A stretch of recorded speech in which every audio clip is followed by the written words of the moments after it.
Valiant viewers, here we are, video number 101. As I explained on the last one, there was just so much to cover for this week. So now I've come to do my dedicated centennial video and to thank you guys, right? I probably wouldn't have continued if I didn't have the support and the interest of so many of you, and it really, really, really sustains me. So I want to thank you all. Have a pina colada on me. So I thought, what will I do for the 100/101? And I thought I want to do a generic reading on lessons for America because of the Trump shitfulness. So that's what it's going to be on. Just other things to comment on that have been happening in the last few days. I don't know how closely you guys followed the visit by Macron from France. My sister and I actually had a disagreement about this. She was saying, why did Macron grovel to Trump and, you know, all of this? I didn't see it like that at all. All the kissing and the hugging. I saw it as a stroke of genius on Macron's behalf. I think he actually commissioned a psychological profile of Trump. I believe this. And he knew Trump wants to be adored. So he loved him up big time. Every time Trump turned around, there was Macron under his armpit, basically kissing his nipples, kissing anything that was within range, the longest and most warm of handshakes. He just loved Trump into oblivion. So then he was able to go and give the talk that he gave to Congress, which basically slammed everything Trump had ever said, ever thought about, anything Trump had done, his whole, you know, ludicrous life philosophy, the dangers of protectionism, this America First thing, why it is so dangerous for America as well as the rest of the world. So he did that really cleverly, and Trump sort of missed it because he likes him now. So how smart was Macron, you'd have to say? Viewers may differ. All right, so this reading, the 101st, lessons. I think there are some obvious things that have come through. Despite Trump's ability to divide people, he's also brought other groups together. I think he has smartened up journalism no end. Journalists have had to really check their sources because they couldn't afford to put a foot wrong. I'm sure more young things are enrolling in journalism. It's actually now a more dynamic field than it's possibly been for 15 or 20 years, where they were just, you know, servicing their echo chambers and so on. I think it's unveiled cable news, particularly Fox News, for what it is. You're not going to get rid of the rusted on, but everyone else now knows it's synonymous with rubbish. I think history has come back into fashion because you see cycles of history. You know, he's not the first disastrous president, but he is the biggest and the most recent, and we are witnessing history. So intrepid viewers, you are part of history, and it might seem agonizing each day as it unfolds, but in the big picture, I'm really hoping we'll see with this reading what are the lessons for America. So let's hope it has a good outcome long term. All right, so off and running. I'm going to do a different type of spread for this because it's a big issue.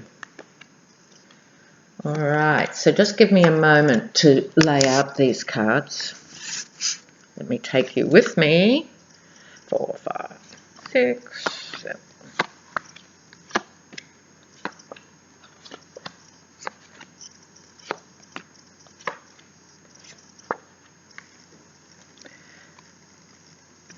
All right, here we go. So this is a 15 card spread, and I thought it was appropriate to something as huge as Lessons for America. And hopefully this will be borne out. So let me show you what's happening with the first three. Very interesting cards. Bang in the middle, the world. So that straight up tells us how important this is. America, okay, let's just quickly look at this. As I've mentioned before, viewers, I'm a sociologist. So what do sociologists do? Well, we look at four things usually. So we look at the history of something, right? We look at the cultural influences on things. We look at the structural issues of things. And we look at the overview of those things, right? So, let me just give you an example. This is my hundredth, indulge me. Okay, an example I use for my students is, why do Australians drink so heavily and to the point where there are fights and it's the leading cause of death amongst young men and all the problems associated with inappropriate alcohol drinking?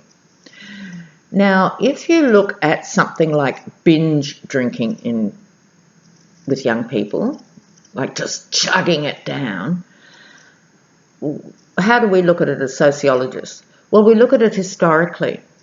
Australia was founded as a penal colony, and the first currency was actually rum. People traded in rum, not money, for a short while in the early colony. Historically, also, if you have a terribly hard life, as you would as a convict or early settlers, etc., how do you drown your sorrows? Alcohol. Alcohol is legal. That's a structural issue. It's affordable for most people. You can buy a lot of alcohol if 3 or 4 of you chip in for not much money. That's what we call a structural issue. So young people have access. There's also the cultural factor, and for me this is the main one, because different cultures drink differently. So if you go to France or Spain or Italy, you will see children in cafes at 11 o'clock at night, and they will have a little watered down wine, or not, but people eat when they drink. And if someone drank to the point of being ugly and throwing up, why would you go out with them again? They would obviously be saying, I'm a Neanderthal, I can't drink alcohol. Whereas in Australia, the cultural thing is, if you can still stand up, you haven't had enough. Right, so it's drinking into oblivion. Right.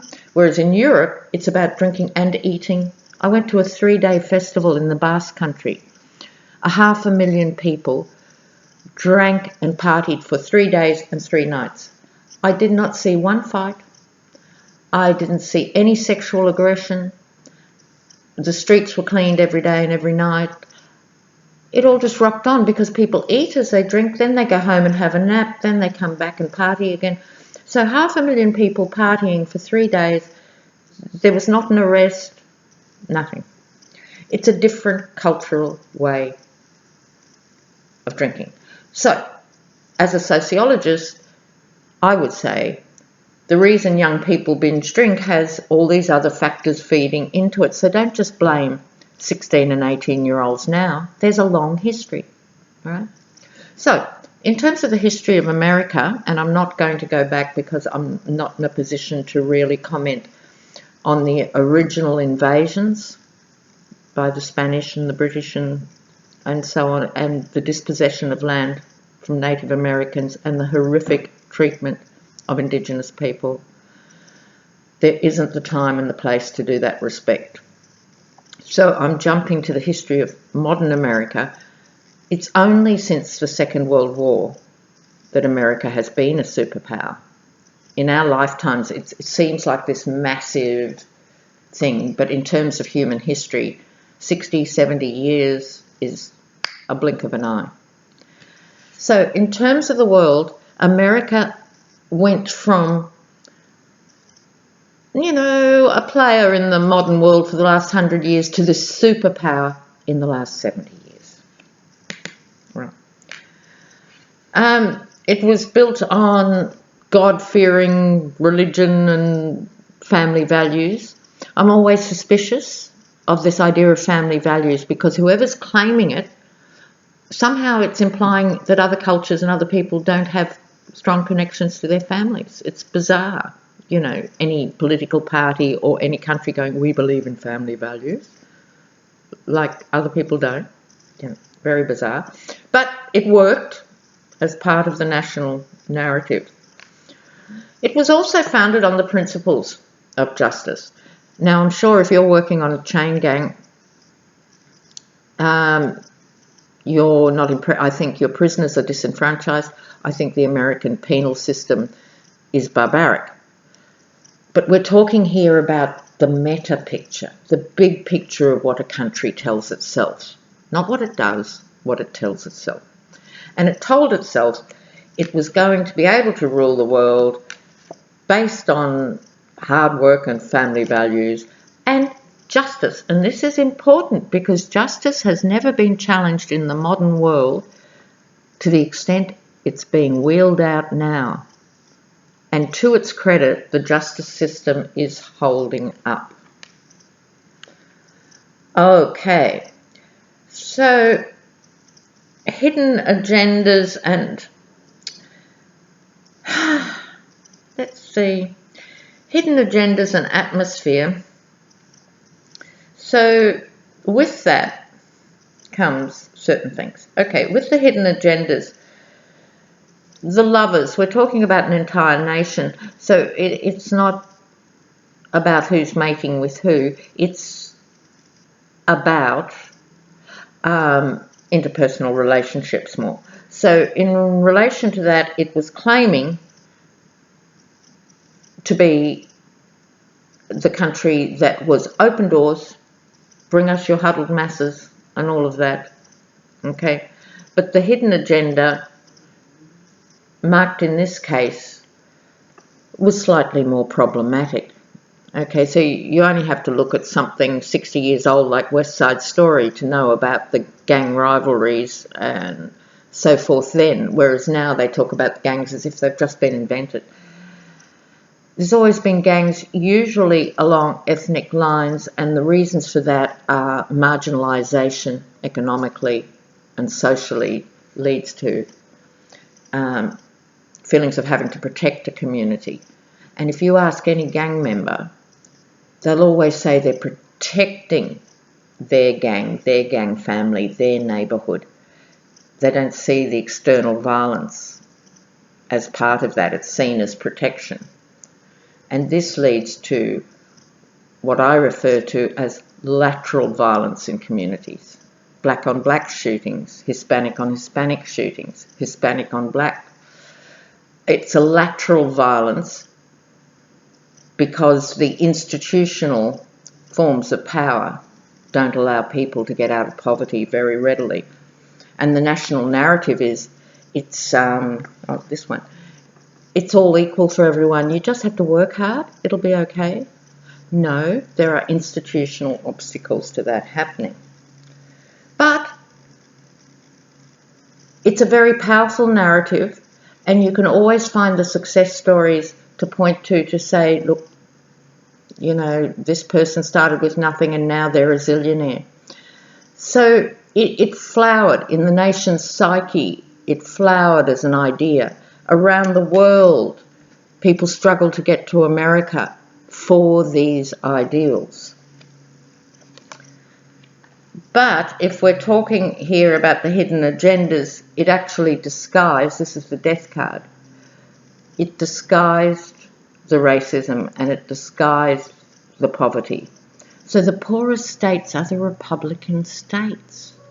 People are living in serious poverty, but they'll continue to support, whether it's Trump or other Republicans, unless we see a big change, because they buy the story. So further to that hidden agenda in the atmosphere, what is acting against all that happening? So if you think back to the 50s, 60s, 70s, people could go to America or be born into America with relatively little, and many did make comfortable lives for themselves. Why? Because people had jobs. Why? Because there was a strong labour movement and people had decent conditions. Not unique to America. This happened everywhere. Now, workers are being ripped off. The country is being ripped off. The Page of Cups. This is a bit of self-delusion of people for themselves to a certain way. The narrative is so strong. The narrative that you can just get on with everyone else without changing the root problems is so strong that there is still an element of delusion. And compromise. If you give the poor just enough, that'll keep them from starving to death and blocking up your driveway with their dead bodies. So it's about giving a little. These are the rip-off merchants. This is the compromise, the quid pro quo. I'll give you a bit of money, you vote for me. I'll give you a road and a bridge, vote for me. Right, so people have to really rethink that. So, in terms of outcomes, America is at a crossroads. And depending how the Trump presidency plays out, it can go one of two ways. Now, this raises another issue. I'm being very indulgent in this video. Please, be nice to me. All right, so part of it is who is Trump, why did he get there, and who's holding him in. Now, as we talk about extensively in the commentary, by and large, the Republicans have saddled themselves literally with a dinosaur on their back. They've got T-Rex. And because of that, they are actually, I think and I hope, going to be voted out in a serious way.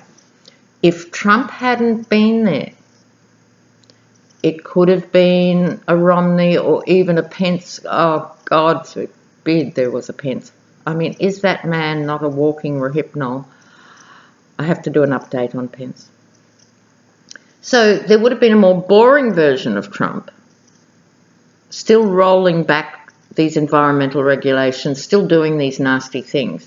So Trump, as we have discussed, at least flags it. So people have more awareness of what is going on. Now, one path is to retreat in the sense of not challenging Trump. Now, this is both on an individual level and a national level. I know from people's comments, some people are really, really struggling with the Trump stuff, not just out there, but it's really affecting their well-being, and I can understand that. You know, and that's why I am so grateful to have this online community. Thank you again. Okay, so one way to handle it is to retreat, but that is dangerous, the Fool, and I don't mean that in a cruel way. That's one way of coping. But if people withdraw, if decent people withdraw and don't vote and don't act, it leaves all the work to be done with the system. And the system needs your support. The system, I think, is holding up pretty bloody well, you know, to these endless cases and so forth. He's not getting his travel bans up. You know, everything is being challenged. He's not getting his own way.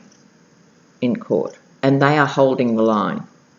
So good on them. But they need people's support.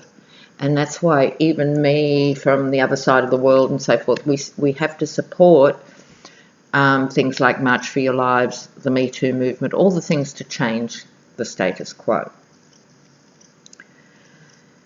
So, if the temptation is to retreat, right, so it's a warning in a way.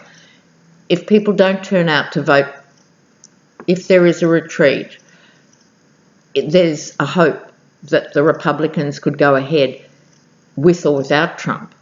So it's really important to keep going and be counted. There's always some little way you can help out there in the world.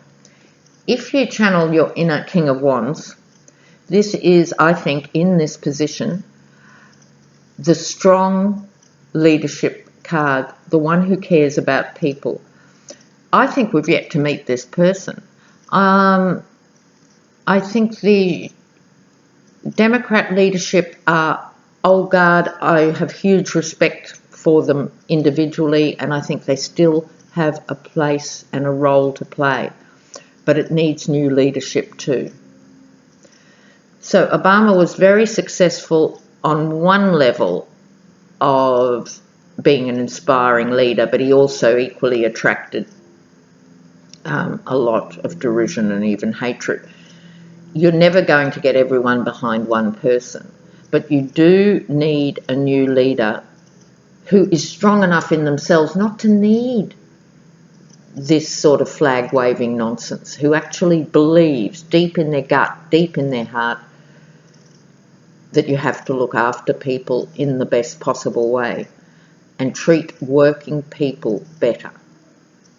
Because as it is, we've all, everywhere, become cannon fodder for big corporations and big sectors, and it's harder and harder to find a secure job that pays well. Everything's part-time contracts, everything's casualised. And I think if people do that, channel your own King of Wands in your own heart and look to that new leadership, which is yet to appear, I stress that, then I think America can really be full of inspiration and hope. And I think that's a really, really lovely card to end on. Okay, not end on, end on. So, I really want to celebrate meeting you all as I have in various ways. And so, on with the fight, on with the struggle. Please look after yourselves. It's really important, particularly if you live in a state or you're in a family that are Trump voters or, you know, hardcore Republican heartland. Find people, even if it's online, who think like you do. Make sure you eat well. Make sure you exercise. Candles and prayers. Love you guys. That's my 101st. Bye. See you soon.